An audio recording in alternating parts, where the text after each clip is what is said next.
Може ли да ни кажете како напредува науката во рано детектирање на земјотреси? Многу тешко, практично не постои. И скоро да науката и не се занимава веќе со рано детектирање за земјотреси, од неколку причини. Негде 60-тите, инаку ја ги познав сите овие светски имења, веќе голем дел од нив не се живи.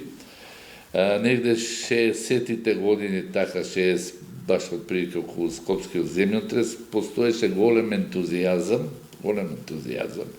дека ќе се најде начин да се знае кога ќе се случи земјотресот. Тоа беше ентузијазмот и за американците, и за јапанците, и русите, и кинезите, но после тоа тој ентузијазам спласна и американците и Европа се откажа од предвидување, иако има и сега ресерч, но остана Советскиот сојуз во тоа време и Кина, пошто они така ги тера работите дека они се грижат за народот, дека ќе предвидат. Особено Кина со тоа се занимаваше и сега мора да се потенцира дека постои единствено предвидување, постои единствено земјотрес во светот каде што е кажано дека ќе се случи. Тоа е во Кина, 1975 година. Нема многу податоци за тој, иначе земјотресот е многу јак.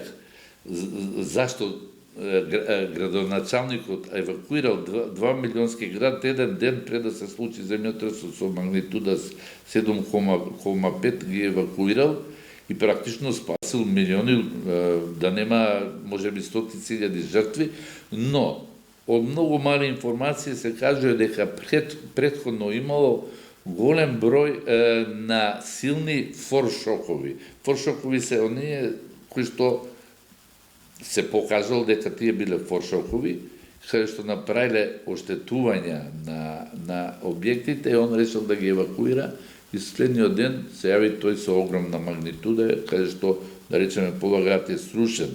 Но тоа не се смета дека не било со предвидување, бидејќи 1976 година во друг град без никакви предвидувања, негде околу 250.000 жртви, иста магнитуда, иста големина, и практично се покажало дека не може да се предвидува.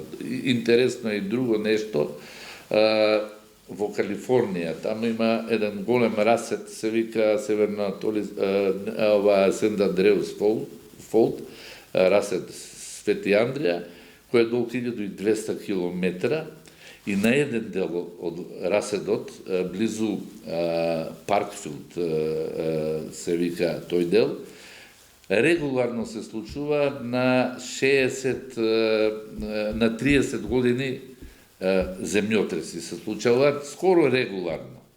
И негде, мисля, чини до 1999 година, американците поставија огромен број на инструменти, на разни сензори, очекува дека според тие секвенции, дека треба за 1 до 2 години да се појави земјотресот и го мониторира да видат да има испуштање на некои гасови, подигнување на нивото на водите и сите тие работи. И земјотресот, кој секоја што е чуден, уместо за 2-3 години се случи, ама 10 години покасно. Така да практично не може никако да се предвидат земјотресите, и тука науката веќе и не се работи, но не е толку посветена. Највеќе се работи, а ние како градежни инженери и како специјалисти во земјотресно инженерство, ние, значи, веќе можеме да проектираме сигурна сизмичка зграда под услов, проектот е добро направен, и да се спроведува како што е спрема проектите. Затоа и надзорот е многу важен, и проектот е многу важен. И ние можеме да гарантираме дека тој објект е сигурен. Инаку, во филозофијата на проектирањето, треба граѓаните да знаат за некои земјотреси кои евентуално би се јавиле во период од 2500 години, не се проектираат зградите да не бидат оштетени, дури да се проектира да биде и конструкцијата оштетена, но не сме објектот да паде, односно да има превенција од жртви. Зашто така се прави? Затоа што не е економично за некој земјотрес, бидејќи во период од повратен период од 2500 години, сигурно тој објект нема да се користи и не треба толку економски да се прават. Иначе ние можеме да проектираме објект, но ќе биде многу скап. За земјотреси од 10.000 години, нека ќе биде сигурен.